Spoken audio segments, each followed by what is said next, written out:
So throughout my journey until a couple months ago, I felt like I was always distracted while trading. I was never really in sync with the markets. I kept zoning in and out when I was, waiting for a trade or whatever. And the information, a lot of the time, it was never really clear to me what was going on. And I always found it a challenge to pick which information to take on and which information to just ignore. And if I stopped at that time, obviously would have wasted all this time learning about the markets, and I would have felt like a failure. And I couldn't walk around day to day knowing that I spent so much time on something, and I just gave it up like that. And I felt like I was always fighting against the market. Whenever I was in the process of trying to take a trade, it always felt like the market was this big scary thing, and I was always fighting against it until I realized that there was something called the zone, similar in sport. The zone's pretty much where the athlete enters this hyper focused state and they perform a lot better than they would normally. And this can happen in trading as well. And so I read Trading in the Zone. I mentioned this book a lot because it's a really good book. And I skimmed over these psychological requirements, these tweaks to your own mindset that you need to have as a trader. And I just skimmed over them because I thought, okay, yeah, I know what these things are. That's fine. And I just thought the more I trade, the better I'll trade, right? Because that makes logical sense. And those same principles I kept reading about, funnily enough, kept popping up in my journal reflections. Whenever I reflected on a trade, it used to always come down to those psychological principles that I was reading about. So I read the book a second time and I took notes and realized that being fond of these principles isn't enough.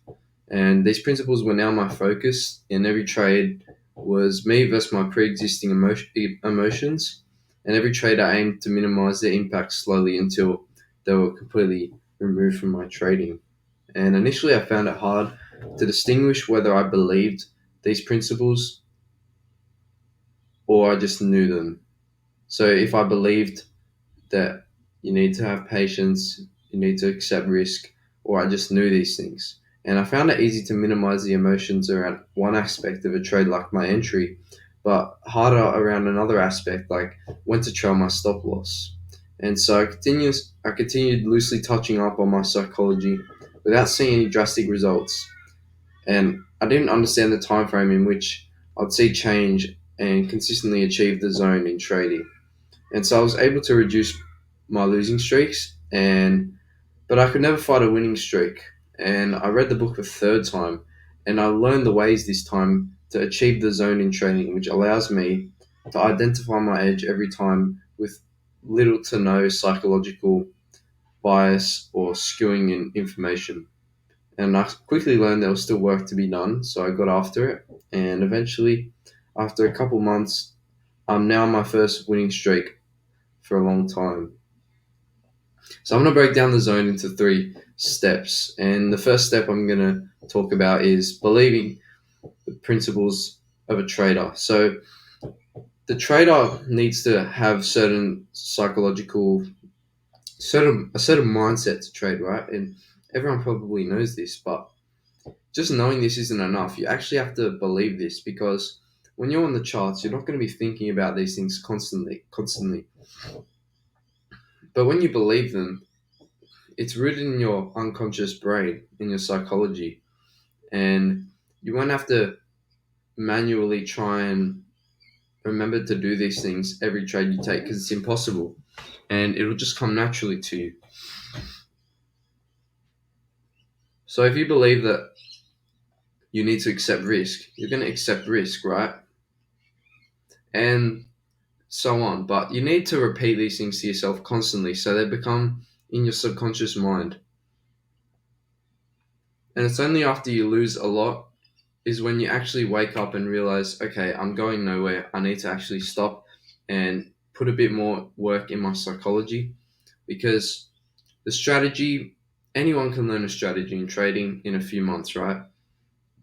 But it's the psychology that really separates the profitable traders from the ones that just stay at the bottom of the barrel and they pick an occasional winner. The second thing is that you have to believe firmly believe that anything can happen at any time in the market, right? You never know what is going to happen next. And that seems obvious, right? But people trade expecting the market to do this. Okay, the market's going to go this way. And they get this sense of ego and pride trying to be able to predict the market. And it feels good when they do, right?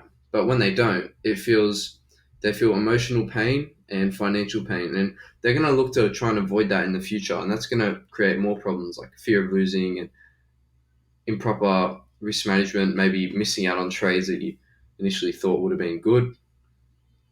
So by believing anything can happen at any time, you remove the ability for you to skew information and block out information that you perceive as painful because you're not expecting anything from the market.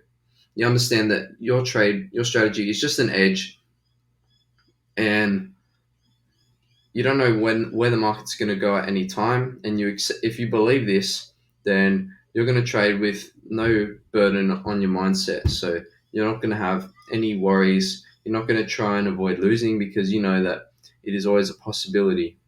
And once you believe this, it's just like so much weight's taken off your shoulders when you're trading, and you stop having that feeling of you're always fighting against the market because there's no point. The market isn't trying to fight against you. That's just your perception. The market information is just neutral. It's always there. And the third thing is to accept the known and the unknown. So this is similar to point two. Accept what you know about the market, what you see in the market, but you also need to accept the unknown, that the market is a massive pool of traders buying and selling, and you don't know what all of them are trying to do. And the market could do anything at any time. If you accept the unknown, then you're going to be taking trades that simply from the perspective that you have an edge in the market. You have a statistical advantage, and the market is more likely to move in your way than in the opposite way. But it's not doesn't mean it won't move in the opposite way.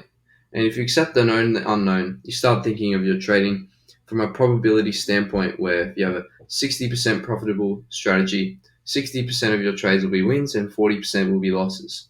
So every loss you take is just in that 40%, right? And over 100 trades, you're going to have won 60 and lost 40. And with good risk management, good risk to reward ratios, you're going to be more than profitable. So those are just some 3 quick tips to help you achieve the zone in trading where you're not fighting against the market anymore, but rather you feel like you're in sync with the market and you're tapping into all the minds of these traders, and you just know what they're going to do, but you don't know what they're going to do.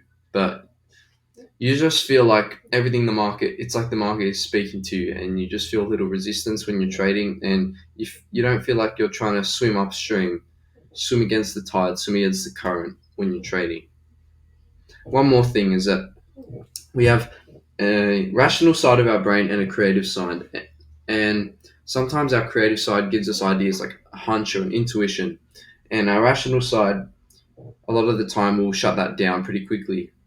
And with trading, especially once you gain experience, we need to train our rational side of our brain to appreciate our creative side more and really consider these hunches that we get when we're trading. So sometimes trading comes down to intuition, and there are certain things you see in the market play out time and time and again, and eventually you just understand the market's tendencies, right? Maybe it's just for a specific pair or whatever, and that's going to come from your creative mind, that your creative side. So we have to train our rational brain to appreciate our creative side more and give more credibility to these intuitive impulses and hunches. And I'm going to go through that in my next video. But until then, thanks. That's all I got today.